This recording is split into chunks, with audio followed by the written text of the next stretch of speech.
India European union സ്വതന്ത്ര വ്യാപാര കരാർ യാഥാർത്ഥ്യമായെന്ന് പ്രധാനമന്ത്രി നരേന്ദ്രമോദി. ജനം ഈ കരാറിനെ എല്ലാ ഇടപാടുകളുടെയും മാതാവ് എന്ന് വിശേഷിപ്പിക്കുന്നു. ഇന്ത്യയിലെയും യൂറോപ്പിലെയും ജനങ്ങൾക്ക് വലിയ അവസരങ്ങൾ കരാർ കൊണ്ടുവരുമെന്നും പ്രധാനമന്ത്രി പറഞ്ഞു. പ്രധാനമന്ത്രിയുടെ വാക്കുകൾ കേൾക്കാം.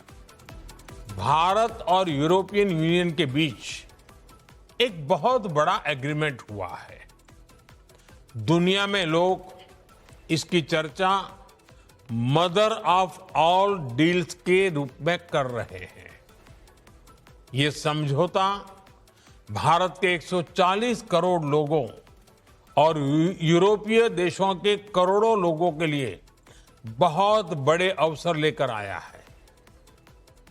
ये दुनिया की दो बड़ी इकोनॉमीज के बीच तालमेल का एक शानदार उदाहरण बना है. ये समझौता ग्लोबल जीडीपी के करीब 25% और ग्लोबल ट्रेड के करीब 1/3 हिस्से को रिप्रेजेंट करता है.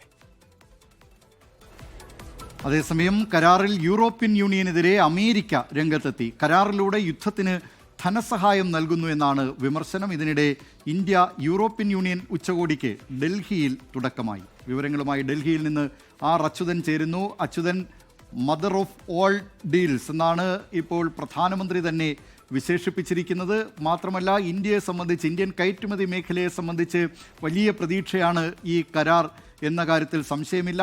അമേരിക്കയാകട്ടെ ശക്തമായ എതിർപ്പ് തുടരുകയാണ്. റഷ്യ യുക്രൈൻ യുദ്ധത്തിന് സഹായം നൽകുന്ന പ്രവൃത്തിയാണ് യൂറോപ്യൻ യൂണിയൻ്റെ ഭാഗത്ത് നിന്നുണ്ടായിരിക്കുന്നത് എന്നാണ് അമേരിക്കയുടെ വിമർശനം. പക്ഷേ ഇന്ത്യയെ സംബന്ധിച്ച് വലിയ പ്രതീക്ഷ, വലിയ തോതിലുള്ള കയറ്റുമതിയുടെ കാര്യത്തിൽ വലിയ കുതിച്ചുകയറ്റത്തിന് വഴിയൊരുക്കുന്നതാണ് ഈ കരാർ എന്ന കാര്യത്തിലും സംശയമില്ല. എന്തൊക്കെയാണ് കൂടുതൽ വിവരങ്ങൾ അച്യുതൻ? ദിലീപ് കുമാർ, ഒരു സുപ്രധാന ചരിത്രപരമായ തീരുമാനത്തിലേക്കാണ് ഇപ്പോൾ ഇന്ത്യയും യൂറോപ്യൻ യൂണിയനും എത്തിയിരിക്കുന്നത്. അതായത് ഇരു രാജ്യങ്ങൾക്കുമിടയിലുള്ള സ്വതന്ത്ര വ്യാപാര കരാർ, അതിൻ്റെ ചർച്ചകൾ പൂർത്തിയായിരിക്കുന്നു എന്നുള്ളതാണ് പ്രധാനമന്ത്രി തന്നെ ഇന്ന് അഭിസംബോധന ചെയ്ത് അറിയിച്ചിരിക്കുന്നത്. പ്രധാനമന്ത്രി ഈ കരാറിനെ വിശേഷിപ്പിച്ചത് എല്ലാ ഇടപാടുകളുടെയും മാതാവ് എന്നുള്ള ഒരു വിശേഷണമാണ്. മാത്രമല്ല, രണ്ടു രാജ്യങ്ങളിലെയും ജനങ്ങൾക്ക് നിരവധി അവസരങ്ങൾ ഇതിലൂടെ തുറന്നു നൽകും. മാത്രമല്ല, രണ്ട് പ്രധാന സമ്പദ് വ്യവസ്ഥകളുടെ പങ്കാളിത്തത്തിന്റെ ഉത്തമ ഉദാഹരണം കൂടിയാണ് ഈ കരാർ എന്ന വിശേഷണം കൂടി പ്രധാനമന്ത്രി നൽകുന്നുണ്ട്.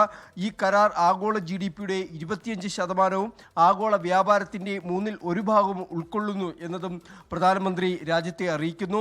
ഉൽപ്പാദന മേഖലയ്ക്ക് വലിയ ഉത്തേജനമായിരിക്കും ഇതിലൂടെ ലഭിക്കുക.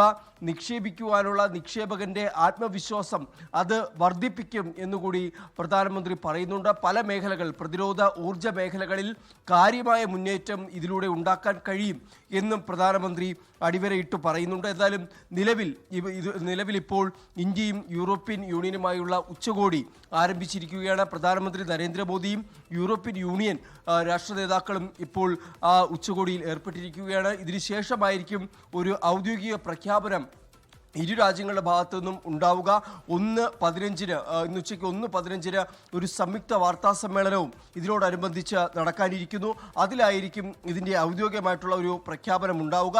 എന്തായാലും ഇന്നലെ വാണിജ്യ സെക്രട്ടറി അറിയിച്ചത് ഈ കരാറിൻ്റെ ചർച്ചകൾ പൂർത്തിയായെങ്കിലും ഇനി ഇതിൻ്റെ നിയമപരമായിട്ടുള്ള നടപടികൾ അത് അവശേഷിക്കുകയാണ്.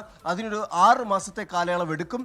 അതിനുശേഷമായിരിക്കും ഈ കരാറിൽ ഇരു രാജ്യങ്ങളും ഒപ്പുവെക്കുക. അങ്ങനെ അടുത്ത വർഷത്തോടുകൂടി സ്വതന്ത്ര വ്യാപാര കരാർ ത്തിലേക്ക് എത്തും എന്നതാണ് വാണിജ്യ സെക്രട്ടറി രാജേഷ് അഗർവാൾ ഇന്നലെ അറിയിച്ചിരിക്കുന്നത്. അങ്ങനെ ഒരു സുപ്രധാനമായിട്ടുള്ള നാഴികക്കല്ല് എന്ന് തന്നെ ഇതിനെ വിശേഷിപ്പിക്കാൻ കഴിയും. അതിലേക്കാണ് ഇരു രാജ്യങ്ങളും കടന്നിരിക്കുന്നത്. ദിലീപ് കുമാർ, ലോകത്തെവിടെയായാലും ഏത് സമയത്തും 24 വാർത്തകളും ഓഗ്മെന്റഡ് റിയാലിറ്റി പാക്കേജുകളും എക്സ്പ്ലെയിനറുകളും വിശദമായി കാണാൻ ഞങ്ങളുടെ യൂട്യൂബ് ചാനൽ നിങ്ങൾക്ക് സബ്സ്ക്രൈബ് ചെയ്യാം.